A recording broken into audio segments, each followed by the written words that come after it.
can come out to our last Friday event at the end of August. It'll be August 29th at 6 p.m. at the museum. Thank yous also go out to Marvin Clark for helping to make sure that you can hear all of us today, to Joe Crawford for recording this presentation, and DVDs will be made available for purchase of today's program. And also to Donna Freeland, who made the big barn open to us today. And finally, a big thank you to our speakers, Frank Craig, Bill Blair, and Gene Hobby. So without further ado, I'm going to turn it over to Frank to get started here. Thank you, I appreciate it. Can y'all hear me? Everybody hear me okay? I got a big mouth, so you all have no problem. First of all, I want to, before I tell you who I am, what I'm all about, I want to recognize someone here that's had a pretty tough little life here. He's been suffering from a brain tumor in Walgreens Duke Medical Center. He's going to be our he's going to be our Grand Marshal this year, Mr. Howell Brown III. And that's Howell Brown, right? Howell Brown. What's that? He corrected people on this. My name is Howell. Wait, I think he's going to correct me. Wait a minute. H-O-W-E-L-L. Howell. Brown the Third. All right.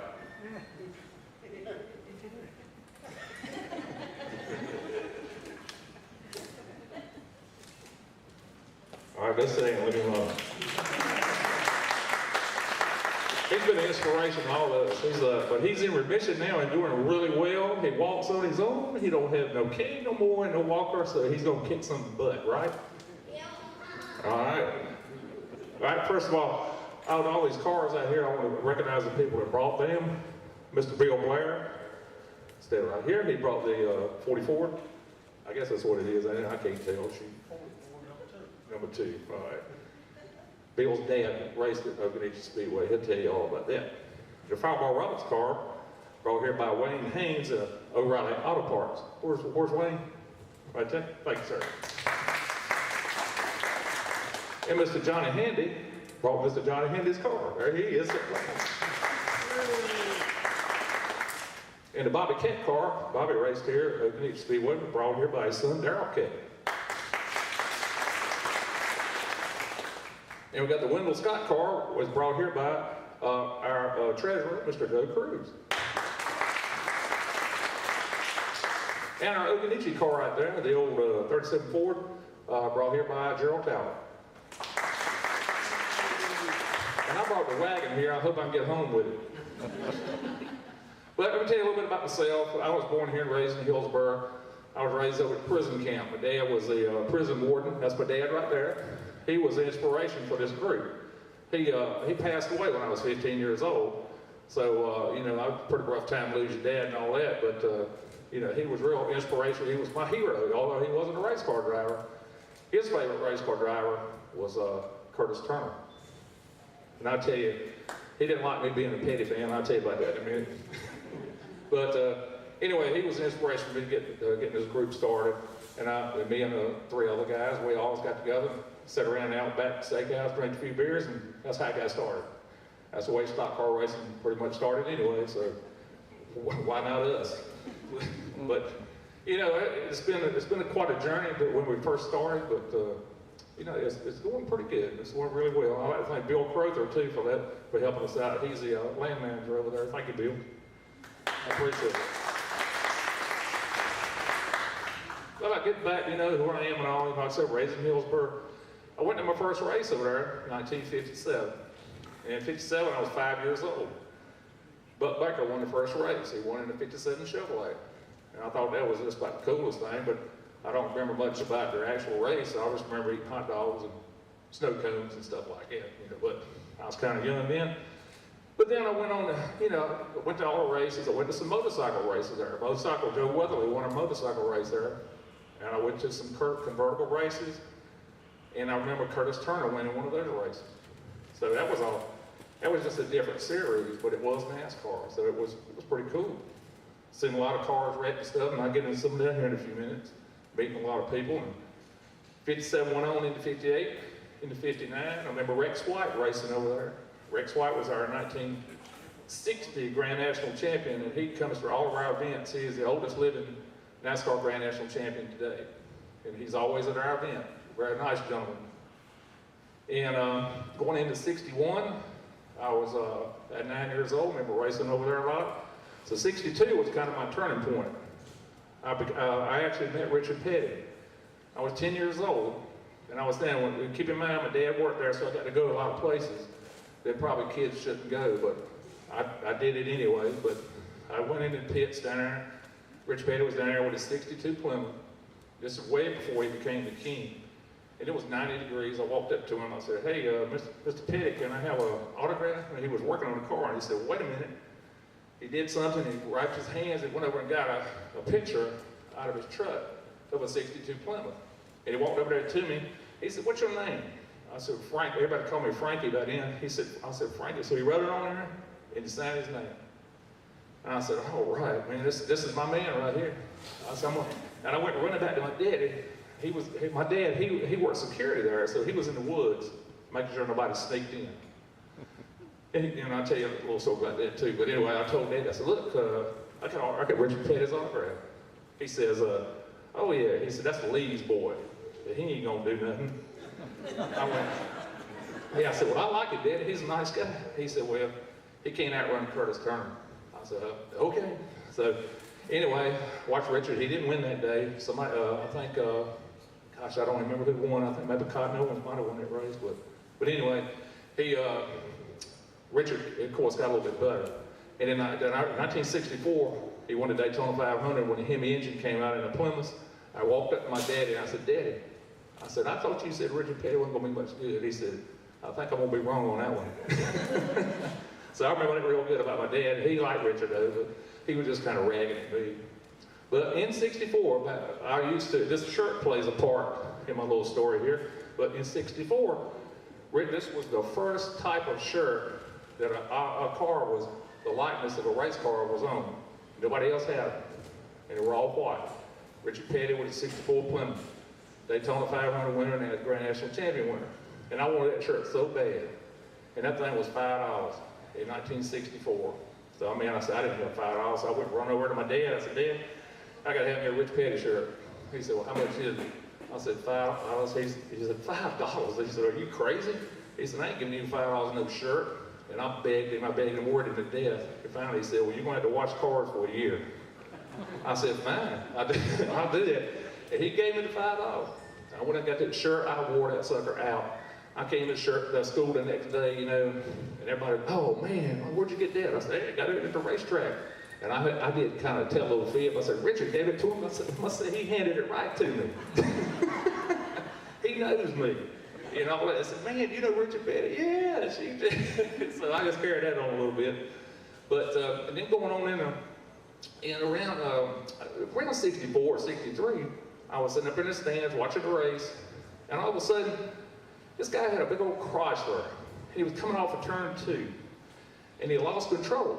And if everybody's been over to the Speedway or know a little bit of history about it, people used to climb the trees, and they would sit up in the trees so they keep from paying, you know, to get in. And he came off that turn, lost control, hit a tree, knocked every one of them out of the tree. They looked like hickory nuts falling. And everybody in the crowd went, oh God, you know, what happened? So anyway, they went over there with a record to pull this big Chrysler up. They finally took 2 records to get it up. All right, keep in mind now, this is 1962. That man was unconscious. He was in the car. They hauled that car around with him still unconscious in it, pulled him around in front of all the people in the stands. Everybody thought he was dead. And they pulled him right beside the hearse, in a hearse/ambulance. You know, back then Walker's Funeral Home had a hearse, had a red light on it. So they hauled him on, put him in the hearse, took him to the hospital. He had a concussion, that's all it was. But everybody in the stands thought he was dead. His name was Major Melton. He raced a couple of years, I think. He didn't race a lot, but he came back and raced some after that. Okay, going back around 66, I think it was, I was over there with my dad. He was, keep in mind, he's working turn 4, and he was keeping people from sneaking in. So it was cold March day, so I'm standing there with him talking, and there's these two guys coming across the river to sneak in without paying. So they're walking across a log there, and they fall into the river. They had been drinking, you know, I think they were pretty much lit, you know, when they crawled up that hill. It was probably around 40 degrees, wind blowing, and I said, Dad, what are you gonna do? You gonna put them in jail? He said, you'll see what I'm gonna do. He said, you gonna get them, you gonna put the cuffs on them? You'll see what I'm gonna do, just be quiet, boy. And he always held a shotgun with him. So I'm standing there, and they walked up to him, and he looked down there at them.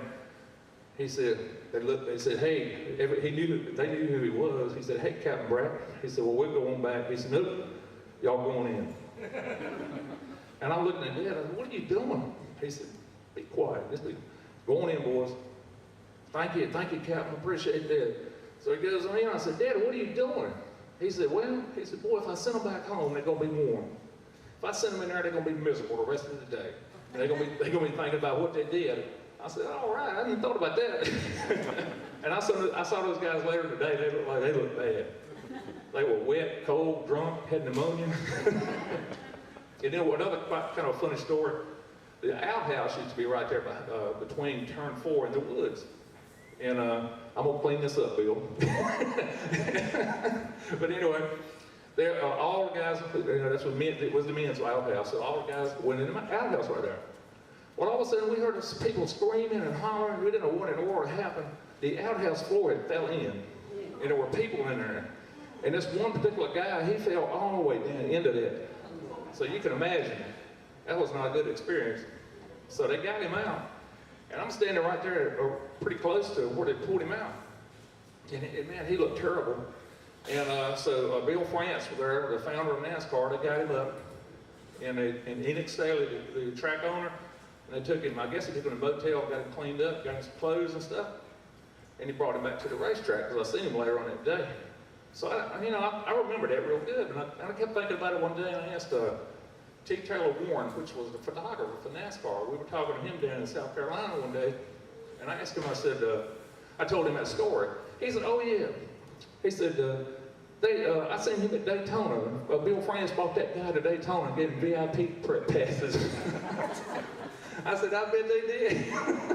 He was afraid he was going to sue him, I guess. But, you know, any kind of, that's around the late 60s and stuff, going on into 67 now. Unfortunately, my dad passed away in June of 67. So I went to my first race without my dad, and that was not good. I didn't feel like I should be there, to be honest with you. But in 68 came around, I was feeling a little bit better. And I got in, that was the last race though. And if you can imagine, I know everyone here has lost someone they love, you know. So I'm sitting there in the stands. I went by myself. I didn't want to go with anybody. So I'm sitting in the stands in 1968. Rich Petty won the race, which I was glad of that. But I felt really bad. I had a bad, empty feeling. You know, the last race of the Speedway, it was closing, and my dad not being there. So that was kind of tough. You know, so to this day, I still think about that because I still love my dad, and you know. But that's just, that's the way I was feeling that particular day. So I guess that's about my story. You know, and so I'm gonna turn this thing over to Mr. Bill Blair. And like I said, Bill's dad raced over there, so he's got quite a good. Well, wait a minute, I am leaving out the most important part here. I forgot all about this. I'm not gonna let this guy's gonna try to steal my thunder, but Gene Hobby there, I made him what he is today. Is that right? I'm not sure what that is. But in 1965, so he thought he was gonna tell his story. 1965, we got a picture. And this is it right here, and that's me. All right, look at that shirt I got, a plaid shirt. My mom just bought me that shirt. All right, I'm there, feeling good, eating my snow cone I just bought, and this crazy dude comes flipping down the front straightaway, and I spill my snow cone all over my new shirt. And then all that dirt and mud got into it, and it wouldn't come clean. So my mom wasn't real happy. So she said, what happened to you? I said, this idiot flipped his car, Mom. I said, he come end over end. He said, so what's wrong with him? I said, I think he was drunk. And later on, meeting Gene, he was drunk. So He's sitting in the car. I'm standing at the fence, looking right at him. I didn't know him. He didn't know me. I was 12 years old. He was an ex-Marine, just got out of the Marines. And he had some spindle broke or something, didn't it, Gene? Right front ball joint. Right front ball joint. He said it broke. But I think when Junior Johnson lapped him, I think it blew him into the fence. But I believe it. I believe it, Gene. So anyway, that story went, but my mom wasn't real happy and all that stuff. And it was the end of that story. You know, when we started this group, I got to thinking to myself, you know what? I'm going to find this guy that flipped that car over and see if I can find him if he's still around North Carolina. I found him. Somebody told me about him. And I called him up one night. I said, hey, is this Gene Hobby? Yeah, who's this? I said, this is Frank Craig. Who? Frank Craig from Hillsborough. I don't know. I don't think I knew you. I said, oh yeah, you know me. I said, you caused me a lot of grief here, buddy. I said, you owe me some money. He said, what you talking about? I said, man, I'll tell you, when you flipped that car over in Hillsborough, Occoneechee Speedway. He said, who is this? I said, this is Frank Craig. I told him, I ain't gonna tell you no more. I said, you're gonna owe me a dry cleaning and a shirt. Then I told him the story. And me and him have been friends ever since. But I'm gonna turn this over to Mr. Bill Blair. Thank you all.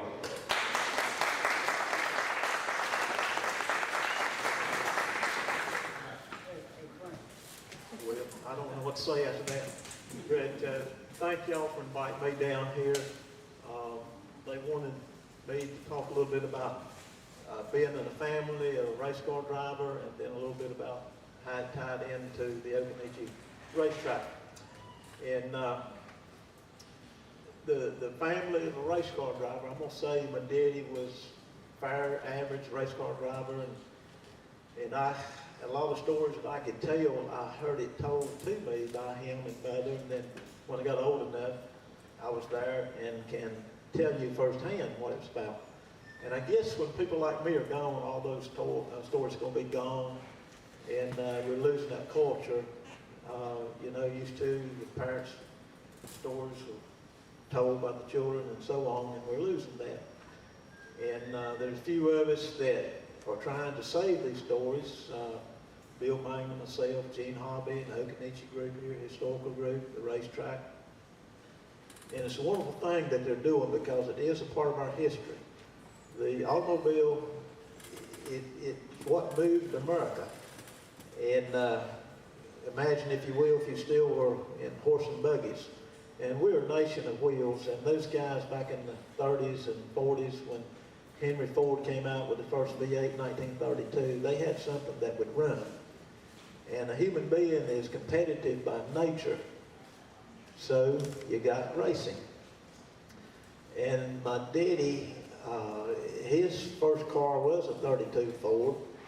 The first time that they caught him with a load of liquors, 125 gallons, was in Martinsville, Virginia, in a 32 Ford. He introduced racing to Martinsville, Virginia. They chased him around the square in Martinsville 5 laps before they got his tires shot down. And that was on Christmas Eve, 1932. And he had 125 gallons, and his daddy had no idea that he was hauling moonshine. So they called John B. Blair back here in High Point, North Carolina. Now, John was a reputable guy. He was in the House of Representatives in Raleigh. He started the Elks Club there in High Point, started 2 churches, had close to 1,000 acres of Clover Hill Farm Dairy, 7 boys, and he was in the land business too, you know. And they called him up and said, "Are you John B. Blair?" And he said, "Yes, what can I do for you?" I said, "Well, you got a son named William Ivy Blair?" He said, "Yes, I do. What's the problem?" He said, the magistrate said, "Well, I'm so-and-so from Martinsville, Virginia, and we got your son in jail. We just caught him with 125 gallons of white liquor." And Mr. Blair thought a minute, said, "Well, I'll tell you what, sir," said, "you caught him, you keep him." You know, what I want to sort of talk to you about is the spirit of those early day racers, and a lot of the things I will tell you will be the stories that were told to me by my parents. And then as I got older, especially 1946 and 7, I began to be there firsthand. But the guys then that raced, not all of them were bootleggers, but those that were, I think a lot of them did it because that supported their stock car racing habit. You could go to a race on any Saturday or Sunday, and like I say, not all of them were moonshiners, but a good part of them was, because especially those guys in Atlanta, Georgia, Dawsonville, that was their way of life down there. Sort of like Wilkesboro, Martinsville, Danville up here. And they knew one another, and it was like a group, and they would help one another. Of course, they were competitive. They would fight on the track, but off the track they were friends and would defend one another. My daddy, I guess he hauled white liquor to race because, you know, he had a job at the dairy farm, and when his aunt passed away, she got ran over on Main Street there in High Point and left him money and a farm. So the first thing he done was bought those cars, and then they started racing before the war, and he bought a brand new 39 Ford and made a race car out of it. And they built a racetrack across the street from the dairy farm, which was a dirt road up in northern Guilford County. It was a High Point Speedway, and while they were building it, he'd go out and they let him practice on that track. And then the baby boys who were building that track, they would come over in the afternoon and they'd get free milk, and they liked chocolate milk. So that's how he really got and started racing, plus Bill France, Fonnie Flock, Bob Flock, Bill Snowden, Skimp Hersey, Harley Taylor, Lloyd C. All of them came up to the High Point Mile track in 1940 to race. That was a nationally known race, and they had advertised it. That track, they said, was second only to Indianapolis, and that was a quote from the Indianapolis owner himself, Eddie Rickenbacker. And he had a guy that worked for him, lived in Greensboro, North Carolina. But my daddy was introduced to these guys, and from then on, he was their friend. He would go to Lakewood Speedway in Atlanta and race with them. He actually won a race down there in Lakewood. That was a mile track with a pond in the middle of it, and it was at their fair. But in addition to racing, he worked on the farm. He and his brother Joe were the two youngest boys. I want to tell you about the spirit of these guys, and they're all like this to a certain degree. I know the Flocks like to do pranks on people, but my daddy and Joe were always doing something, and their daddy told them they was born to be hung. And my mother met my daddy at a hot dog weenie roast, and she observed this guy going up and down the headwaters of Deep River with an old Avon. And she asked her friend there, Frances Elkins, who was that crazy fool out there in the water? And she said, well, that's Bill Blair. She said, you don't want to be around him, he's wild. And a year later, she married him. It was June the 30th at 3:30, 1930, in Martinsville, Virginia. They ran away and got married. And the master asked her, said, are you over 16? And she said, yes. Well, what she done, she took a piece of paper and wrote 16 on it and put it in her shoe. And so she didn't lie. She was actually standing over 16. Well, you know, the spirit of these guys, they were always into something. Like on Saturday night, my daddy would stop at a green light. The pastor in the car said, why are you stopping here at the green light? He said, well, that crazy brother of mine on Saturday night, he runs all the red lights in town. And, you know, they didn't have that many stock car races to start with. They raced at the fairgrounds. That was your first racetrack. And Greensboro, over in Salisbury, and of course the one over in Charlotte. And that would be the ones that would make. And then you begin to have people build racetracks, either in a cow pasture or a piece of land they might own. And in 47, they built one over in Forest City, North Carolina. And his brother Joe, Bill's brother Joe, come over and said, they're racing this weekend at Forest City. Let's go. Well, Joe had a 39 Ford. My daddy had a 39 Ford, so they drove them to Forest City. The problem was they had ran that race the previous weekend. So they stopped at a roadside fruit stand, and Joe was sort of like an Indian.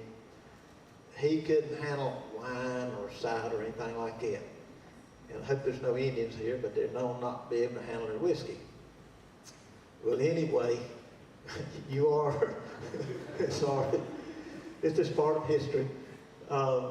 Anyway, they had two guys with them, Herb Payne and Red Corn, and Herb Payne was riding with Joe, and and they left out of that fruit stand, and Bill hadn't gone probably a couple miles, and there was Herb Payne standing on the side of the road and flagged him down. And my daddy rolled up and said, "What's the problem? Where's Joe?" And he said, "Well," he told my daddy, he said, "That guy, he's going to kill himself. That fool's going to kill himself." So I made him stop and let me out. So they got in and head on towards Forest City. At that time, I only had about 2 stoplights. And when they got to Forest City, all the people in that town was standing out on the sidewalk looking towards Charlotte, North Carolina. And the closest town would have been Shelby and Kings Mountain, then Charlotte. And they said, "Well, wonder what happened over here. They're having a parade or something." And so they pulled up to the stoplight over there and looked, and here comes Joe. He done been through that town. No muffler on that car, probably in low or second gear. Went through there, up on the sidewalk, running people. There was a guy at the barber shop, still had his apron on. The barber still, he had a razor and a strop out there. And here comes Joe back through town. And so my daddy and his buddies pulled him, stopped that time, said, "What we're going to do?" And then you could hear the siren. And then here comes Joe with the cops after him, this time chasing him back through town for the 3rd time. So they took off after the police and Joe, and they come over to get to Buffalo Creek there at Shelby, North Carolina, and there's a fork in the road. 18 goes south, and you go 74 back towards Kings Mountain, Shelby, and Charlotte back home. And they were going to follow them, but Joe and the cop had gotten out of sight, and they come over there to that fork, and in that fork was a farm. And there's 2 big oaks there and a clothesline between them, and there's a lady standing there hanging clothes, and she's petrified, not moving, because Joe and that policeman is going around and around those 2 oak trees, chasing one another. Joe, he couldn't make up his mind which way to go quick enough, so he went straight, just missed that lady, and started going around the 2 trees with a cop after him. Finally, Joe decides which way he wants to go. He hops the bank there to get on the road. The cop comes up the bank. He gets stuck. His rear wheels are freewheeling. So he comes on towards Shelby and Kings Mountain on 74. Well, the policeman, he couldn't move, and he had a guy with him, and he motioned for my daddy to come over there, and my daddy wouldn't. He went on toward following Joe. Well, to get over there to Buffalo Creek, and there's Joe. His little car was running hot, and he had his helmet going down to Buffalo Creek, getting water poured back in it. And about that time, the policeman had gotten undone up on a little knoll, and he pulls up there and runs out and grabs Joe, throws him in the police car, and carries him back to Forest City. When they go back to Forest City, they didn't have but $40-some between all 3 of them, and the magistrate wanted $100 to let him out of jail. So finally, he said, "Well, y'all give me what you got and get him and get the hell out of here. Don't you ever come back." Well, he get back to High Point, and Joe blames my daddy for getting him drunk. Tells his wife they did, and his wife wouldn't speak to my daddy for a long time until she finally found out the truth. Now, that's just the idea how these guys played back then.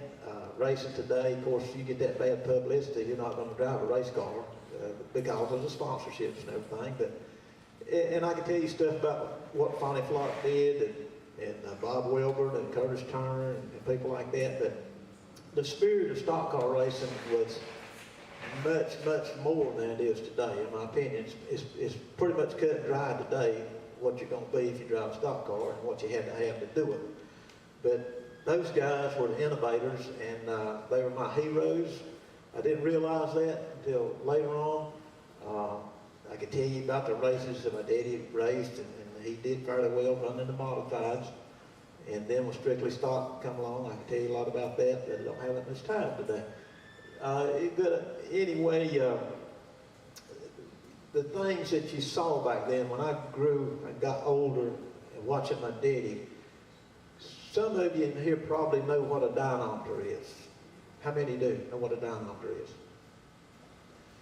Well, a dynamometer, for those who doesn't know or do not know, it's an instrument that you can take the engine out of your car and put on it and crank it up and run right through the RPM range, and it'll tell you how much torque and horsepower it has. And all race shops today has got that, and probably got 2 or 3 of them. There's also a thing called a chassis dyno, which Cummins diesel and truck lines use first. They pull the truck up on there and then it's driven by the rear wheels. They got like a drum under the rear wheels and it turns and the shaft goes to the torque unit arm of the dyno, and they got a big gauge that registers the output of the engine. Well, the racers back then were not that knowledgeable about the techniques, the engineering of stock car racing, or engines in general, or automobiles. They were in the infancy of developing stock car racing. And today you see the result of their efforts from years ago. Now, my daddy observed all that. There was an advertisement in Speed Age about Bob Osika had a dyno and what it did. And he was also familiar with the Cummins diesel shops having those dynos. What he did, now all the guys did things like this. There had to be somebody to invent this. He had a big oak tree over there that he used to pull the engines out, and it's right in front of the bull barn. So this was a farm.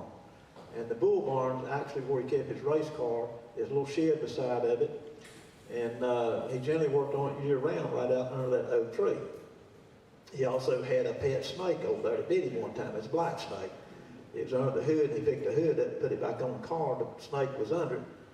But when he was raking one day, he backed up on that snake and bit him in the back of the leg. I think he killed it then. But just the way these people worked back then and their spirit of what they did, he took that big oak tree and put a chain around it and took a platform that he'd made extra lumber from the granary and the barn and the milk house and all, and built a platform and put it up next to that tree. He took 2 barrel rims, meaning there's no tire on a few people down in Archdale Trinity area. But anyway, I had to say that in case Gary Lou Allen was here, because he don't understand, does he, people? But he backed that Ford up on that platform and put grease on it and tied that Ford to the tree. Then he had Bub Hedgecock, the guy that come over there. He was a brick mason. Every afternoon he'd show up. He'd put him in the car, and his brother Wes would get at the back of the car with a big oil can, and he'd run from side to side, putting oil on those wheels. And they'd crank that car up and open it wide open. And what was taking place, that simulated a dynamometer. It's loading the engine, tied to the tree, and the friction was a result of the rim turning on that platform. And if you put your chain like that, it'll pull down on the back of the car. And he put 2 engine blocks in the trunk of that Ford. And the 39 Ford's got a pretty good sized trunk in it, if you remember. And then he'd go around to the front of it and take a hammer and screwdriver and move the distributor back and forth till it sounded just right to it. Back in those days, you did your tuning by sound. People today can't do that. They got to have an instrument with a gauge on it. And the carburetors, you shake your head, you understand what I'm talking about. And he had 2 carburetors on it, and that engine ran on alcohol and nitro. Methanol, never heard that mentioned back then, but they do today, but everybody called it alky back then. And it'd run it maybe 4 or 5 minutes at a time, just wide open, and he'd be right under the hood. Now, I wouldn't get out of the electric chair to do that. You think about that's pretty dangerous, something come apart there. But it didn't have a fan on it because the alcohol and nitro cooled the engine. And I was about that high, and I was watching all that, just a kid. And then they cut it off. You could take your fingernails and reach over in there and get ice off that intake, and the exhaust would be red hot on it. And to me, I just couldn't believe that, but that happens because of the burning of alcohol and nitro. It's the charge going down in the engine is so cool, it develops ice on the outside of the intake. Well, that's just some of the things, so I'll give you an idea of how these guys were. And we get back to the 49 season. I know we don't have much time, but Hillsborough, I think was started in 48 down here. And I got a book here from Bill Mayne. I couldn't find it, but one thing that impressed me, I don't know that my daddy ever won a race down here. I know he qualified on pole one time, finished 3rd, maybe a couple times, and 5th. But he ran the first race down here, and thereafter, probably up to about 1955. But one of the races that impressed me, I read in this book here, a guy was asked a question by Bill Mayne there, Spider Stutz, is that his name? Bryce Stutz. What inspired him to start stock car racing, and he told Bill that he came to a race down here one time in Hillsborough, probably 48, 9, and there was a duel between Glenn Dunaway and Bill Blair. That whole race that they had ran neck and neck and put on one big show, and he didn't say who won it, so I don't know who won the race. I'm going to say, well, Glenn won it and Bill finished second. But it so inspired him that he went back home and built him a race car. And that, you know, that meant a lot to me, that somebody would think that much of what the efforts of my father and Glenn Dunaway, who was a friend of the family, had done, and it inspired them to get into racing. The first race down here, modified, I came with Daddy. I can remember a little of it, but I think Fonny Flock won it. Another significant thing to me was that the 49 race here, which was the strictly stock race, they ran 8 or 9 races that year. My Daddy finished 4th in the points. He raced down here and he drove a Lincoln from Kansas. He finished 5th. He came back and run Sam Rice's O's, and one of those O's, he went off at the 4th turn down there close to the river. And then he raced, some of you familiar with Hubert Westland. He started driving for Hubert in late 50, 51, and he finished 3rd down here. He qualified outside pole to Fonny. I think Fonny won it. Frank Money was 2nd. Bill was 3rd. But in 52, he sat on pole and finished 3rd. I see my time's up. I appreciate it, and I hope that you got a little something out of it. Thank you.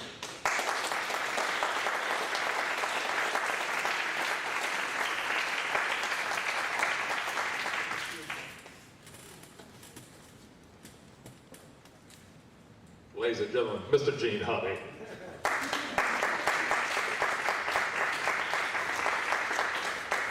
Well, I don't know what I can say other than they did a good job, and that's what the roots of stock cars is about. I'm Gene Hobby, and I live over in Apex, North Carolina. I really got the bug back in the 50s when Curtis Turner, Fireball, and all those guys, and they come into Raleigh Speedway. Raleigh Speedway, they built a 1-mile track over there, 1953, and in 1958. And I mean, you know, you go in there, I couldn't get in there fast enough. I was about 17 years old. And you get in there, and the track was over in a pit, say, down there. And I would get anywhere closer to the track, and if I was riding in the car, I'd jump out of the car and run up to the track so I could see those cars and smell that burning fuel oil and the burning rubber. And that's how I got started. So anyway, and I am a real good guy. I don't care what they say. But just keep in mind that my birthday is October the 17th, 1937, and that was the same year as Evel Knievel. That's the same birthday as Evel Knievel died. Was born, you know. So we sort of had something in common, you know. And that's where it rubbed off. But anyway, I get dizzy, so I'm going to sit down here a little bit. I went in the Marine Corps in 58 when those guys landed in Beirut, Lebanon, and served in there for about 4 years. And I was in Hawaii in a top security unit, and at the time, Vietnam War started, and I was trained as a sniper. That's all I can say about that. Anyway, back when we were racing, when we started racing now, we towed our race cars with a personal car or either a pickup truck on the ground with a tow bar. And if you got into the advanced area of it, you first race I told you, I had a 57 Ford Fairlane 500, and I bought a car from Larry Thomas, 62 Dodge, and I towed that car with it. I towed that race car with that my personal car. Then I got a pickup truck and so forth and so on. So the driver and the car owner did the work. They didn't depend on anybody else. They had a few guys they hung out with, you know, that they they like racing. If you took in one race, you get somebody that had never been to a race, you take them to a race one time and they're hooked. And they said, man, when are we going to go back? So they worked on that car day and night just to go to the race. And he'd buy them a hamburger or something like that. They had about 3 minutes in the pit crew, something like that. And that's like I said, the driver and the owner of the car, that's where it started, the driver and the owner, they were responsible for all the work. They were responsible for all the airline tickets to get to and from the race, and they were responsible for 5 or 6 cars that they had sitting in the garage ready to go to the race. If they tore one up, you could run another one. That's today. That's the DOT. That's the drivers of today. That's what I'm talking about. So if you turn the lights off and turn them back on, it's the difference in day and night.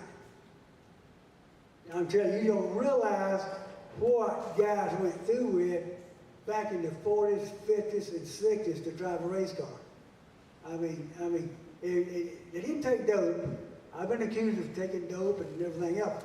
But I said, man, if I took that pill, I'm crazy enough right now. I said, I got to have some kind of, control. And so we all had, some tracks had no fences, Occoneechee. Other tracks had no fences.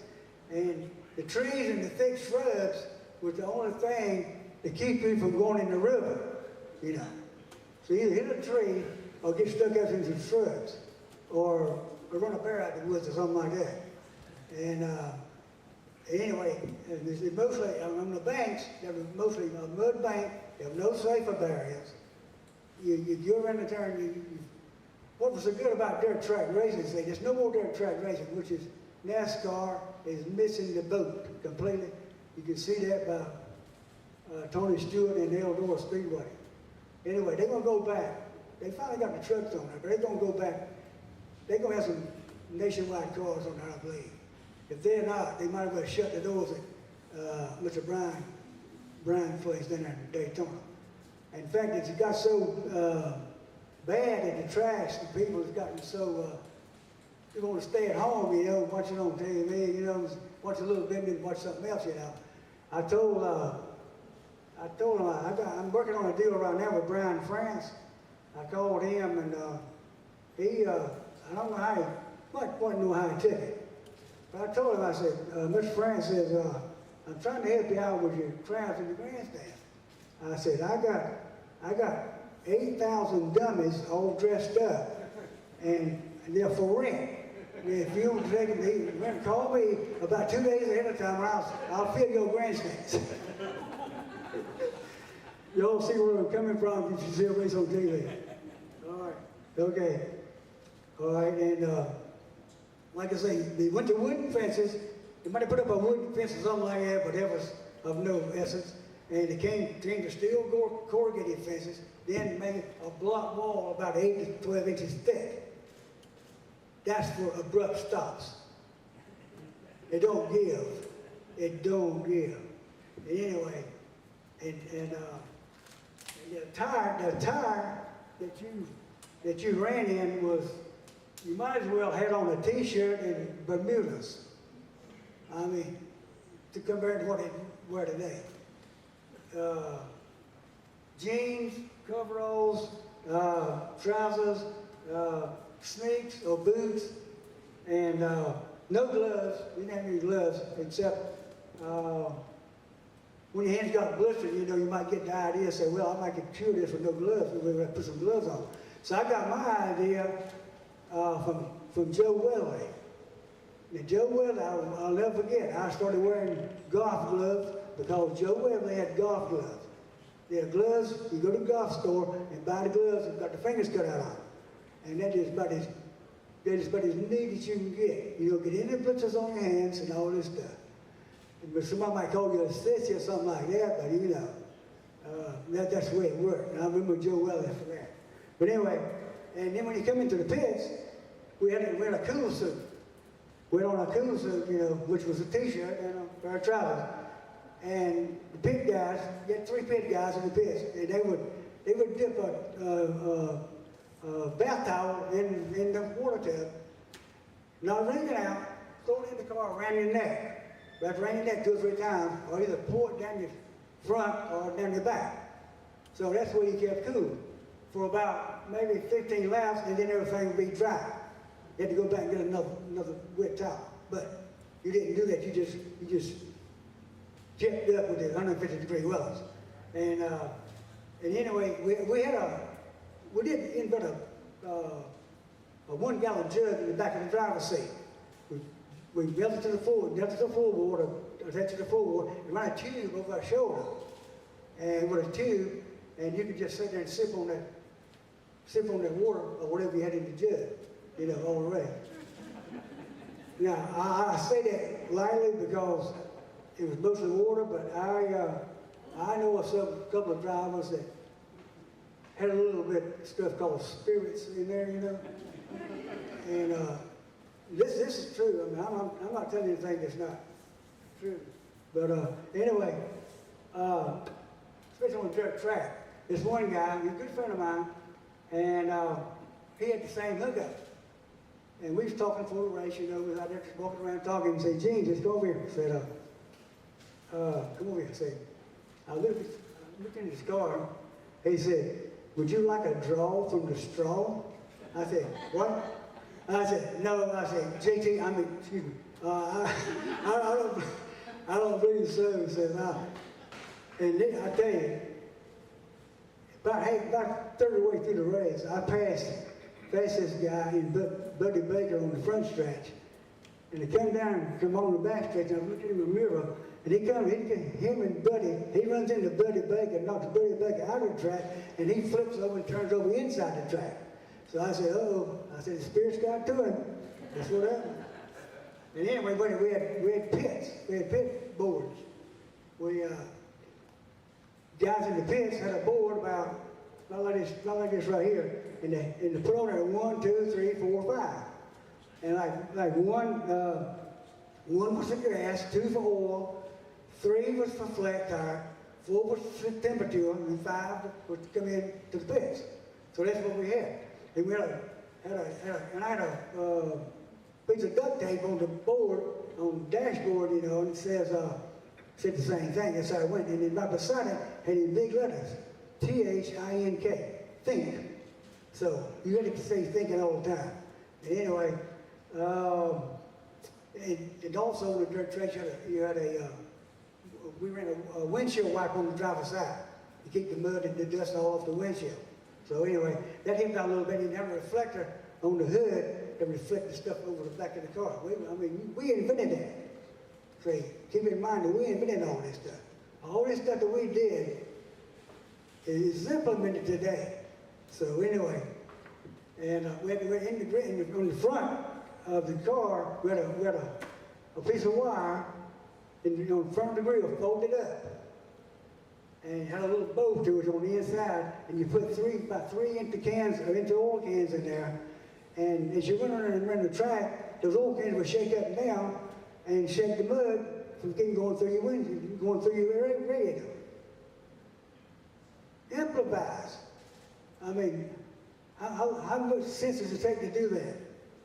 We did that. We had to do that. And he kept the mud from going through the radiator. So anyway, we run groove tires and all this stuff. And dirt was the most exciting due to the power sliding in the turn.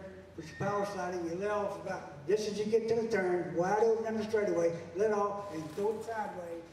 Just throw it sideways and just zip. You would go in, and the rooster tail was magnificent.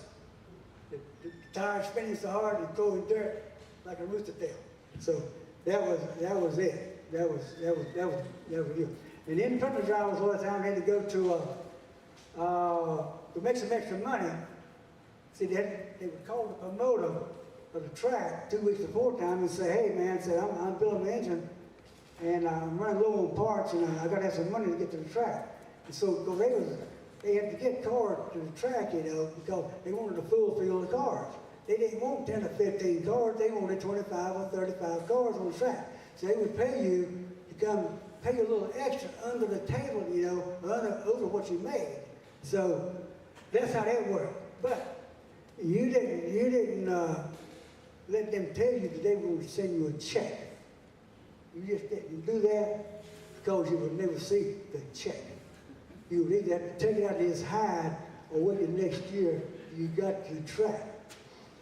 So anyway, Buck Baker was bad for that. I mean, well, Tom Glover down at Birmingham Speedway. Tom Glover was the Chevrolet dealer there, and he was promoted the track, and he was bad for doing that. So long story short, me and Buddy Baker and Buck Baker, Mendell and all was in line, you know, and we heard him up the front, you know. And Buck said, Gene said, how much did Tom tell you he would pay you? I said, $300. And he said, Buddy, how much you gonna pay you? Buddy said, $300. He said, I'm gonna tell you something right now. He said, that rascal owes me $500 from last year, and he'd already, Buck was bad for taking a nip after the race, you know, and he's already nipped. So he got up to, we got to pay one, and Tom opened his mouth. Buck said, you remember last year you gonna pay me that money? He said, I never got that check.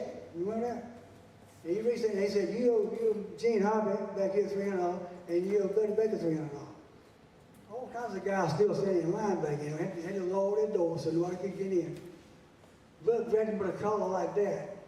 Got nose to nose and said, Tom said, you gonna pay us off right now. I said, you gonna do it through the counter, or you gonna just come in there and sit down and talk about it? And when he turned into the collar, he got his collar back. So he told the law to let him in. So he let us in. We went down and negotiated our little extra cash. So you know what I mean? So that went on. I mean, yeah, you learn it right quick. But anyway, let me see where I'm at here. Let me see. Okay. And okay, I can get to this right here. We had gas tanks and the fuel systems and safety from fire was critical. It was getting critical in 1964. Because and we went one race in there, and just show how crew changes were. They told us that the track we had reported the track with like a 23-gallon gas tank, and what we do? We were 22 gallons, you know. So we stayed in Dalton, and they sent us over to a welding shop between Dalton and Florence. And you know, no fuel cells now, just gas tank. And they took the gas tanks out. It was me and Errol Langley, Wendell Scott, and Wayne Smith, and I think one or two more. Took the gas tanks out of the car, long story short, got them all free of fumes. He put a 1 gallon oil can, a 1 gallon gas can on top of the gas tank and drew a line around that gas tank. Okay, took his torch and drew and just cut a hole right there and set the oil gas can down in the gas tank. That took up a gallon. So instead of 23, we was legal. We had 22 gallon gas tank. That's how it was done. So that's what happened. I'm still telling the truth, y'all. I'm still telling the truth. And we'll see. And another thing, talking along the same line. Now, when I wrecked up at Hillsborough, it was still no fuel cell. And they just hadn't made that year in '65. They had made the shoulder harnesses mandatory. Yeah, some of the factory drivers, Holman, Moody, and Ray Fox, and all those guys. Some of those had shoulder harnesses, but see, they made them mandatory. And in the car I drove before that, I had a '62 Dodge that didn't have a seatbelt. That's what everybody run with. We had to make the shoulder harness mandatory. Playing the national anthem, and I said, I better tighten these shoulder harnesses up a little bit. And that was about the brand new car, maybe about my 5th race of the season, something like that. And I started about halfway back in the pack. And started racing on the 47th lap. Well, about the 45th lap, I was running pretty good, and Junior Johnson came by me, say, he laughed me, and because I was on 64 Dodge, that I bought from, which is Cotton Owens built car, and went by there, and I tried to keep up with Junior, and I kept up with him about 4 laps, and every lap I came by, I come out of number 2, my rear quarter panel would brush the bank. I said, I'm going to slow this thing down, you know. I said, no, I feel too good. So I went on, and about 47 lap, I was really set in place, because my wife's keeping score. And I flicked, went end over end, rolled it 5 times in front of the grandstand, landed on his wheels, sort of slammed up into the fence, and all I could see was people looking over into the car. And go back to Tony Stewart. Go back to what Tony Stewart happened this week or so ago. I had I was feeling not dizzy or anything like that, to be sure, but it was a long ride. It was a long ride, and I said, and I just said that I cut the engine off. It wasn't running, but I cut the engine off. It was just a thought up here. No fuel cells, t-shirt, jeans, and I just cut the engine off and sat there. And all the cars were coming like this, you know. And as soon as I finally got the car stopped, my crew come running over to the car. I thought I was unconscious. They said, well, they tried to pull me out of the car and all this stuff. I said, wait a minute. I said, man, do you think I'd go jump out in front of all those cars? I mean, that just brought back the scenario. See, you don't jump out of a car like that and jump in front of the cars. I mean, you're just asking for it. And, okay, same thing goes, all right, went to Darlington, Charlotte, the World 600. Okay, it was, I went down there, I was pitting with having more time. That was my first year, 1964, and I didn't want to quite get on a long track yet. I was doing all the short tracks. Anyway, I was having more time, and Timmy Purdue started on the pole, Fred Lorenzen was second, and Ned Jarrett was 8th, Junior was 9th, and Ned was driving one Long's car, Junior was driving Benjo Matthews' car, and Fireball was driving Holden Moody. So anyway, still lacking. So anyway, long story short, on the 7th lap, there was a terrible crash on the backstretch, and Junior's car wasn't handling just right, and he sort of blamed himself for that. And he and Ned got side by side almost to the end of the straightaway on the backstretch, and there was a little bump on the back side, right there where you come across the fence, across to the track, and his car sort of nudged Ned. Ned spun around into the guardrail on the inside. Junior went to the outside, and Fireball was behind Junior, and he was behind this, and he saw what was happening, so he flipped his car and spun it back into the guardrail also, but it was a concrete wall. But his tank exploded. It was just an inferno. It was terrible to see. And Ned jumped out of his car, and I got pictures of it. Ned jumped out of his car and went over. Ned had on a seat, but Fireball was allergic to fire retardant material. And they had a special suit on it made out of nylon, and it fit pretty tight on him. And Ned went over, and Fireball's car was upside down, and the gas tank was completely gone, and it was throwing gas all inside the car. And anyway, Ned told us, well, I'll get to this in a few minutes. Ned told us that Fireball said, my God, Ned, help me, I'm burning, I'm on fire.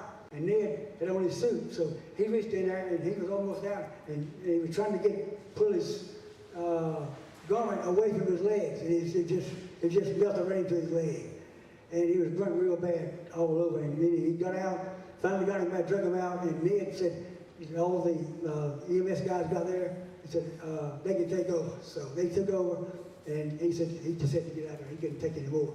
So anyway, they brought the car, they took him to the hospital, Fireball to the hospital, and they brought the car in front of the screen, put it in the impound area where we were, And listen, there was nothing left of that car. The whole back end was torn off of it.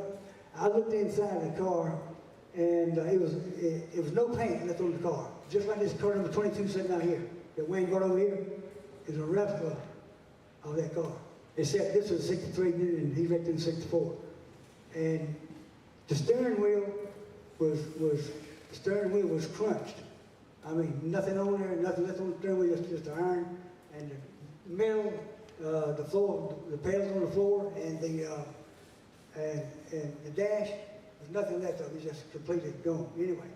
Anyway, that it was definitely a disaster. So, but anyway, the next we went on the southern tour, which went to Nashville, Chattanooga, Birmingham, and down through there. And then that was on June the 24th when all this happened. And Ned go back up with us at Birmingham or Valdosta and told us all about what had happened. And that was on the 26th of June, and he passed away on July the 2nd. A few days after he got down there and told us what the report was. He was burnt 80% of his body, and he had pneumonia and blood poisoning, and he was starting to come out of it, but he got all that. Okay, it's time up. Well, I got about 30 more minutes. So anyway, okay, all right. Let's see. Okay, Pascal won the race. Pascal won the race from Richard Pettycar, one of the team cars, and Rex White won third place. Anyway, okay, and then the very next week, two guys in Indianapolis got burned up. Dave McDonald and Sash Worley. They got burned together the very next week. Anyway, things was really going bad in 1964. And the COT, well, let me see. All right, the COT, the car's up today, and this takes about 2 minutes. Okay, dynoed engines, wind tunnels for aerodynamics, power steering, and greatly improved brakes and tires, roll bars greatly improved, thick styrofoam in the doors, so that the driver got hit, and also that his seat on the ramp, so when it hit the door, got hit in the door, the seat would move to the right without jamming him up between the roll bars and the seat. And had a full face helmet, Hans device, shoulder harnesses mandatory, safety net on the driver's side, vibratoric clothes, underwear, socks, shoes, gloves, had a head blank, push button fire system. You didn't have to worry about it. You didn't have to use that Sears fire extension you had mounted on the floorboard. You didn't have to use that. Rear steering housing cooler, engine oil cooler, impact wrench, two-stage jack, rear deck spoilers for downforce, front roof flaps, but when the car started spinning around, the flaps would come up and it would keep the car from turning over and barrel rolling. Front end splitters, that will out the car. The driver's seat, like I told you that, and then it was safer barriers, the high-tech safer barriers around the perimeter track, it would soften and retract upon impact, and high-catch fences, which was inside the track, it turned over like an umbrella on the outside of the track to keep the cars and parts from going over and into the grandstand. You see how much difference it is. Trailer hauls, full of engines and parts for rebuilding a complete car. At a chef, they brought a chef along with them. They bring a chef along with them to cook the food. And the winners or survivor of the race. Now, we old timers really made it really easy for these guys after we got through with all our innovations and all this stuff. They finally picked up on it.